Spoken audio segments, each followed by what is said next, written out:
Nope, it is not a test. What is up, Facebook, YouTube, the world? We are on the verge of disaster, and I'm your host, Sergio, and we're here. We're still here, episode number 3. I told you I was going to try and do these things as frequently as I could, so here we are. Welcome. We're doing them all times a day, probably once a day, but all times a day. So, welcome, guys. We are here, and we're in the command center on the Verge Productions. The clock is still not right. I'm still not changing that clock. I refuse to give the world that extra hour that I lost. So we're just going to keep it. So it is 1:42 Central Time on my time. So anyways, this afternoon, we are looking at In the Line of Fire, the Clint Eastwood 1990s classic. So let's see. Let's put some music on. Let's change the music up. There we go. Throw a little Elvis on there. So what's up, guys? I'm your host. I'm the one-man band here, putting this thing together as live as I can, as accurate as I can. You know, if I can't do it great enough for you, that's okay, because I'm a one-man show trying to make this thing happen. So bear with me. Let's thank the sponsor, Young Ideas Dish Network. He does dish satellite service. He also does internet, prepaid, and also prepaid satellite. If you guys are needing satellite service, and you're just needing it for a short time, or you're needing internet for just a short time, my man Gary can hook you guys up. So thank you to Young Ideas Dish for being a sponsor here. And where's my sponsor logo? What the heck? I didn't even save the dang thing. See, Gary's gonna be upset with me now. Let's see if we're... there it is. So, welcome.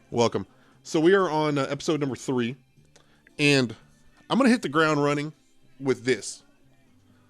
This right here. Do you see this? Like, can you really see this? You can probably see me through this. This is what's left out in the world for me to wipe my butt with. Do you know what the equivalent of this is? It's like wiping your butt with sandpaper, and it's a Scott's toilet paper. So I'm going to go ahead and give them a little bit of love. Free advertising. On the package, this is I think it was like an 8-pack, and on the package it tells you that one roll will last a family an entire day. A week, I believe is what it's saying, a week. And you know what? I believe it, because you barely want to wipe your butt with this. This stuff will just jack you up. And I'm not one of those people that's really bougie where I'm always using Charmin. I usually use like a mid-grade toilet paper. So all I really need is like a mid-grade toilet paper. I don't use the full-blown like Charmin quilted, because I think it does clog up the toilet too a lot easier. So I'm usually not using the good stuff and not the really, really cheap stuff. I use middle of the road. And right now I'm wishing for anything but this. This stuff is horrible. Like it will tear you up. So stop hoarding toilet paper and stop hoarding this. There is no reason to hoard this. And for those of you who have never used this before on a continuous basis, you're going to wish you didn't buy it. You're going to wish you didn't get the cheap stuff. It's not beneficial to you. Like, just revolve around your shower schedule. I say you need to work on your getting regular around your shower schedule and just using that, man, because this is not, I'm starting the show with that. Just beware of that Scott's toilet paper. It is not good for you. Not good for you at all. So here's the other thing I'm noticing in my coronavirus self-quarantine. In most of my line of work, I don't dress up, but I dress like business casual.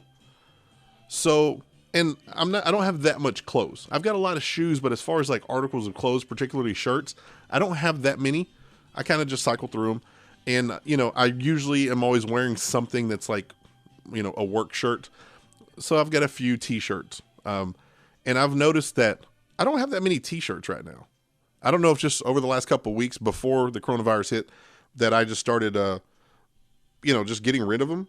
So I'm kind of bummed out because like right now I'm wearing a hoodie. I don't have that many t-shirts. So I'm learning that my fashion sense, to be relaxed, like I don't have it. I don't have the clothes. Now the kid and my girl, they have chill clothes, but like I'm catching myself having to wear jeans because I don't have any sweatpants. I've got tons of basketball shorts, but the last couple of days have been a little chilly, so I can't really go out in sweatpants because I don't have them, and I can't really go out in basketball shorts because it was a little too cold. So I'm glad it's starting to warm up. Now, me normally, what I do is, when I'm at home, I just wear basketball shorts and like flip flops or house shoes. So I don't really wear a shirt. So, like I said, I don't have that much chill shirts. So I'm kind of missing that. So if anybody's got any shirts for me, I am a double XL. Shoot me a PM. If you got a business, you want me to promote it, shoot me a t-shirt, man. You can mail it to me still. Maybe we can do like a porch pickup. How about that? So yeah, any of my local businesses that want some promotion on the show, like I said, I'm doing this show almost daily now, and I plan on doing it several times a week. So hit me up on Facebook. The Facebook page is down there at the bottom corner, facebook.com/onthevergedfw. I'll be happy to promote you guys. Give me a t-shirt. All I want is a t-shirt because I need them. So let's see here. I always have like a whole little outline of what I'm trying to talk about here. Let's give the Surgeon General some love here. Where's my clip of the Surgeon General at?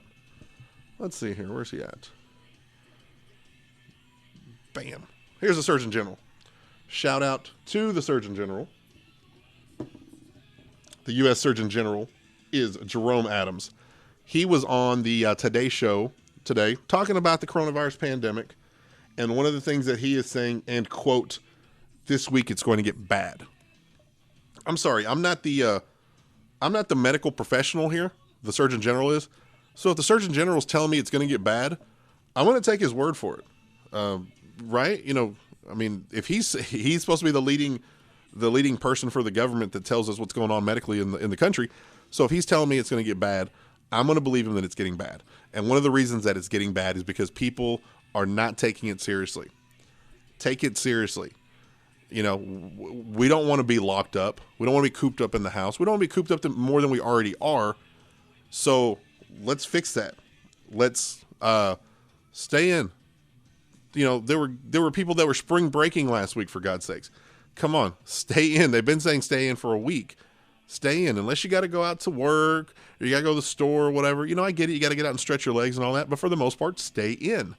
And I think that's the biggest problem. It's not that people are, I guess the problem you're running into is that some people are following it like on one degree. They're like, okay, I got to stay in. I only need to go out to go to the store, maybe to go for a drive. And then you got the other people that are just like, oh, I'm going to just keep living life as I'm supposed to. Just keep rolling. And that's not the way to do it, because unfortunately you're going to expose yourself and you're going to get other people sick. And that's the biggest thing, is that we have to contain it. So, hopefully you're sitting here and you're just hanging out at the house and you're just enjoying us, enjoying me, enjoying podcasters, keeping you entertained. Self-entertainment is hard. Trust me. I got to do a show to self-entertain myself. So I get it. But just try and be safe out there. Now, I have been trying to do a coronavirus tip of the day. Now, some of these tips are things that I have taken from other people, and some of these I've come up with on my own. This particular one, I'm going to give myself credit on. I'm going to give myself credit on this tip because I did it. So check this one out. Tip of the day. When you're smoking, the ganja, the weed, don't pass the pipe around. Don't pass the joint around. There's germs on that thing. You can pass on your germs, your coronavirus. Actually, if we're being technical here, there shouldn't even be a congregation big enough to pass the pipe around. There shouldn't even be that many people together to hang out with your friends and pass the pipe around. So, don't congregate, don't pass the pipe around. That makes me think of something. When we were younger, we're 16, 17 years old, we're smoking joints, we're smoking pipes, and we're just passing that sucker around with everybody. Maybe this has actually helped us. Maybe it's helped build our immune system. Think about it. Anybody that was of that age, you were youngsters in the 70s, 80s, 90s, maybe even 2000s. You're just hanging out, you're sharing from the pipe, you're drinking from the same bottle, drinking from the water hose, all that stuff. Some of that has probably helped us, but at the same time, some of that's probably hampered our immune system too. But especially in this time of need, in this time of quarantining and of being clean, yeah, don't pass the pipe around. Like, get your own pipe. Like, you know, it's cool. Nobody's gonna be offended when you're like, no, that's my pipe. I can't let you share it. It's okay. Not this time, for now, nobody's gonna think you're being stingy. Now, after the coronavirus is gone, you know, a year, 2 years down the road, 10 years down the road, yeah, if you're not passing it, yeah, you're stingy. But right now, we're not going to consider you stingy. So just, you got a free pass. And there's all those people right now who are already stingy that are like, yes, I can use coronavirus as the excuse and everybody will leave me alone. Nobody will give me hell for it. So, hey, what do you know? So let's talk about this gem right here. This right here. This is Clint Eastwood.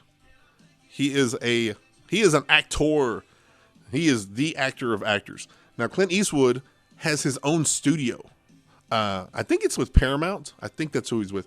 But he has his own studio named after him, like his own studio lot.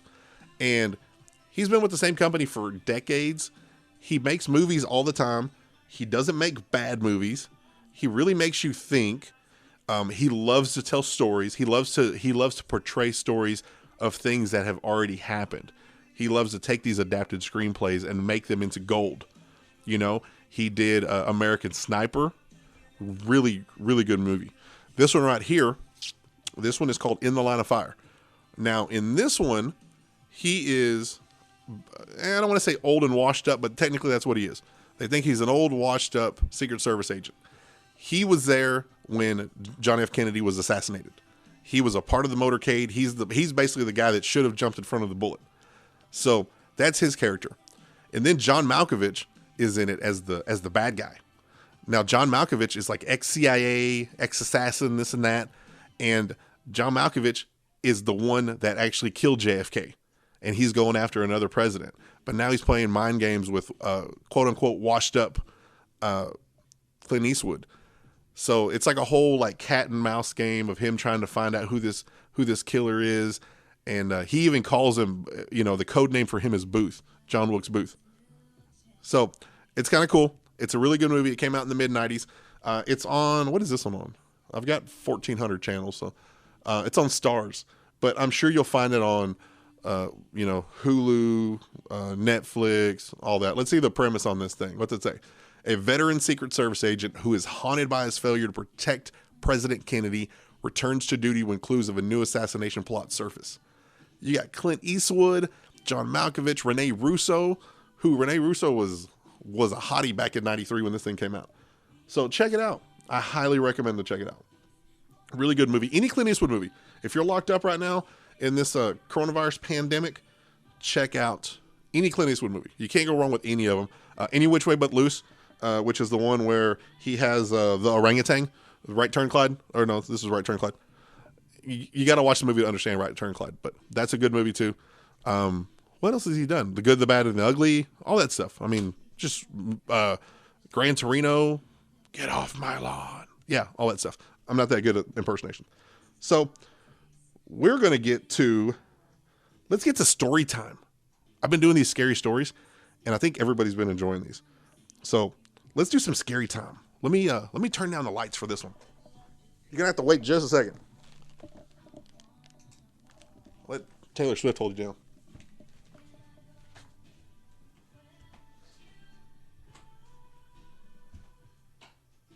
I'm coming back, I promise. Hold on, here I come. Hold on, I'm coming back.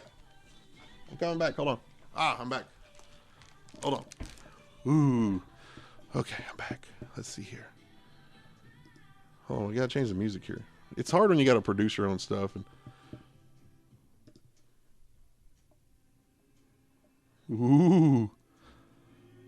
ooh. There's that scary music. Hold on.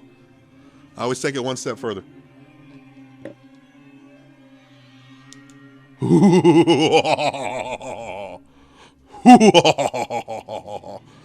That's like my villain laugh. So check this out. The name of the book, Ghost Stories of Terrell, Texas. Can you see that? The Ghost Stories of Terrell, Texas. Terrell, Texas, where I live, home of Jamie Foxx, hometown of Jamie Foxx. We got some messed up stuff that's happened in this town.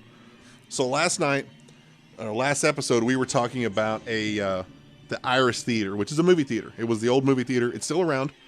Well, there's a bookstore in the theater now, in a part of the theater building. So this right here, this story is about the bookstore, Books and Crannies. Here's a quote here. "Do you really want to know where we come from?" she said. "In every century, in every country, they'll call us something different. They'll say we're ghosts, angels, demons, spiritual elements, and giving us a name doesn't help anybody. When did a name change what someone is?" That quote is from Brenna Jovanov in The Replacement. So let's tell the story about Books and Crannies, shall we? One would be as likely to capture a photograph of Chupacabra and the Bigfoot having high noon tea than finding a real bookstore. One of the few left lies in the heart of downtown Terrell, Books and Crannies.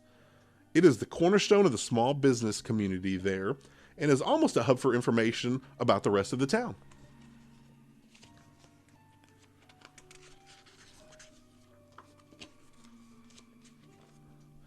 I've seen many a traveler come by to find out where they could find a specific place in the city.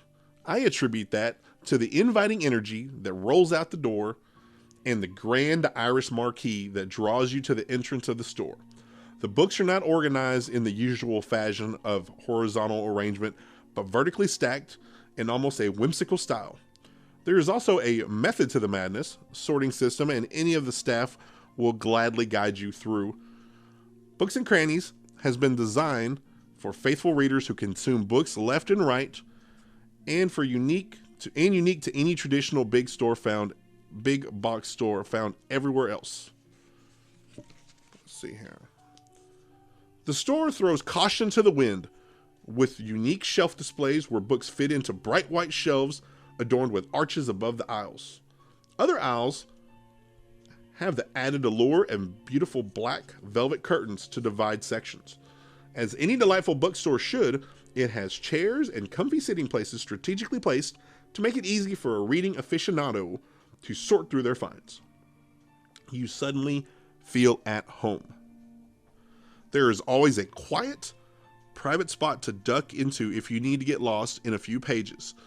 The current owners won't mind a bit if you sit a spell, drink some coffee, and thumb through a novel.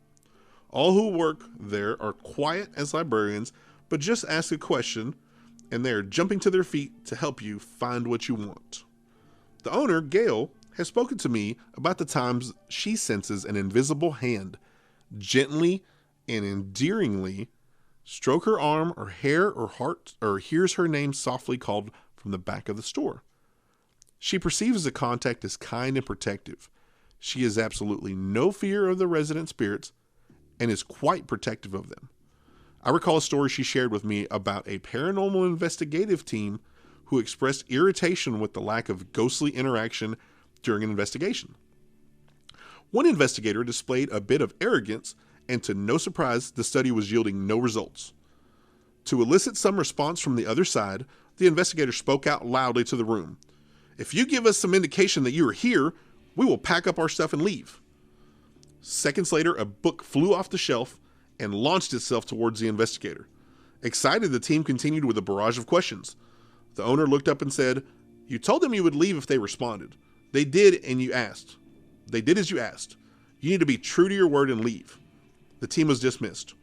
Like many of Moore Avenue's small business owners, Gail is a living spokesperson for those who may not be heard as clearly. As paranormal investigators, we do our best to make sure they are treated with the same dignity they were offered while in physical form. These are people that we are dealing with, and they should be treated with courtesy. The bookstore is extraordinarily busy with spirit activity. It is not unusual for a book to suddenly launch itself off the shelf. In some instances, it might appear to fly in a sudden 90-degree angle down the aisle. I recount a personal episode during the intermission of the Vagabond Players' Steel Magnolias. I had walked to the ladies' room, and my husband had stopped to pick up a large and heavy book on firearms. He replaced the book and met me at the front of the store, and we stopped for a bag of popcorn. freshly popped in an old-fashioned machine. Refreshments are provided with no expected charge, but donations are appreciated, and they are used to raise money for the local animal shelter. Yet another example of how the business community gives back to others. Upon approaching the threshold of the theater, we stopped to investigate a loud sound behind us. As we turned, we witnessed the firearms book my husband held in his hands only a few minutes earlier being launched by some unseen force across the aisle where it hit the opposing bookshelf. The book had flown at least 5 feet, and it was done with intention and purpose. There was so much strength behind the movement that it caused several books on the opposite shelf to fall to the ground. Immediately, I knew someone was trying to get my attention. Days earlier, our team's medium and I had visited the store. This could have easily been a random event, or maybe the spirit recognized me. Even though we were initially startled, I chuckled and said out loud, "Thank you for remembering me. It is great to see you again. See you soon." I understand that this is common in books and crannies, and just one example of many paranormal experiences that take place. Books and Crannies often rescues a cat to live out his or her life among the stacks at the store. I can imagine that this would be one cushy job for any cat. The customers often bring the store's cats toys, treats, and luxury items. I've been guilty of indulging the bookstore cat myself from time to time.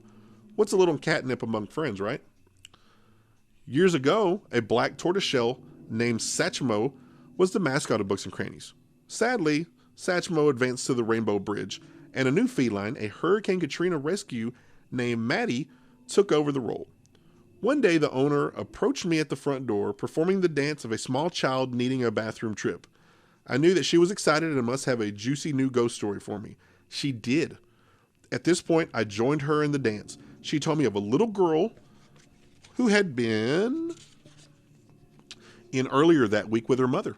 The little girl had played with Maddie, the resident cat at the time, and she told Gail she tried to catch a black cat, but it ran through the curtains of the theater threshold before she could catch him. The black cat had become shrouded in the darkness of the theater and couldn't be found. When the owner said she didn't have a black cat, the little girl was adamant that there were 2 cats, Maddie and a cat fitting the description of Satchmo. I am deeply saddened to say we recently lost Maddie. Personally, I do not have a fondness for cats. However, Maddie was different from most. I can tell you that there was something special about this feline. She was a cat for all the people, and she always played like a kitten to our amusement. Her eyes followed objects that we couldn't see. Being startled and running out of an area extraordinarily quickly as if something unseen had grabbed her tail was common for Maddie and always gave us a giggle. What could she have seen that we did not? We often rented the Irish Theater for our mediums group sessions. Maddie would always come in and sit up front as if in honor of the spirits. Often, she would sit on the stage, back turned to the audience, and watch the dark wall towards the front of the room. Maddie will be deeply missed. Now, I would be remiss not to tell the story of a friend who has had his own experience in the Silhouette resale shop, which quickly made him a believer in the spirit world. The Silhouette resale shop is a part of Books and Crannies. It's right attached to it. Richard is a kind man, but he was a damn near 7 foot tall and not the kind of stranger you'd want to meet in a back alley alone. He always had a Glock 45 strapped to his hip, and he knew how to use it. He was a frequent attendant of our ghost tours and always welcome to attend as he enjoyed the tours and was a good friend. Richard was in the restroom that evening, and he quickly was converted from non-believer to believer. As he stood there, pants dropped to his ankles, he felt a sudden pressure as if someone was gently pushing the inside of his calves, and then the sensation started to run right up his thighs. Well, everyone got the laugh of a lifetime as our tall, brave friend quickly appeared, almost sans pants, running out the restroom door and screaming like a little girl. To the spirits of the resale shop, well played. So, yeah, that's another scary story. Real life stories, by the way. Let's turn some lights on here. Get some lights. Okay, so that's a real life story. This book here, again, The Ghost Stories of Terrell, Texas. Really good read. And I'm from the town. I currently reside here. Here's the cool thing about this book. As I read you these stories, these are the first time I'm reading these stories. So I'm really excited to read these and to share these with you guys in real time. Because it's just, you know, I get the same feeling other people do when you hear these stories. Some of these stories so far are a little creepier than others, but they all got a little creepiness to them. I'm not gonna lie. My girl will not read it. She doesn't want me to read the stories to her. She's like, no, I don't want to know about these things that happen in this town. So, you know, we still live here. Our kid goes to school here. She doesn't want to. Yeah, Gary, I understand. I read you. So, let's see here. What else do we got? What else do we have? I don't know if we have anything else. You know, it's episode number 3, the trifecta. We're making it. We're plowing through this thing. Thank you so much for watching. You know, if you guys have any topics that you want to talk about, if you want to be a guest, if you want to, you know, anything, let's wrap. Hit me up. Hit me up on Facebook, on the Verge DFW. You know, we'd love to have you guys on the show. I'd love to make this thing as interactive as humanly possible. You know, let's give one more shout out to the Surgeon General here before we go. Bam. So, I think that's it, huh? So, let's thank Young Ideas, Dish Network. Again, Dish Network and Gary at Young Ideas, they can provide, if you want to do like the Nest, if you want to do prepaid internet hotspots, you know, 100% prepaid, no contract. If you want to do Dish, like portable Dish network service, or if you want to do prepaid, or you can do just regular standard service. They also have Latino, so también tienen Latino. Si estás interesado en eso, you can always hit us up on Facebook, Young Ideas, get Dish, or you can hit me up. I can put you in touch with Gary. So I think that's going to pretty much wrap us up here. So, you know, here we are, episode 3. Thanks for tuning in. You'll see it on YouTube. You'll see more content coming at you guys. In the meantime, take care of yourselves. You know, this thing's starting to get worse. It's going to get worse before it gets better. But let's take care of ourselves. Let's stay vigilant. You know, watch out for the craziness that could happen. Doesn't mean it's going to happen, but it could. And as long as we stay vigilant, we can prevent some of that craziness. You know, because not everybody's a knucklehead. There's only a handful of those guys. They're usually in the minority. So just stay vigilant. Know that they're out there. You guys will be fine. We'll be fine. So on behalf of myself and Young Ideas Dish Network, we are on the verge of disaster. And I will see you guys maybe tomorrow, if not day after. Later.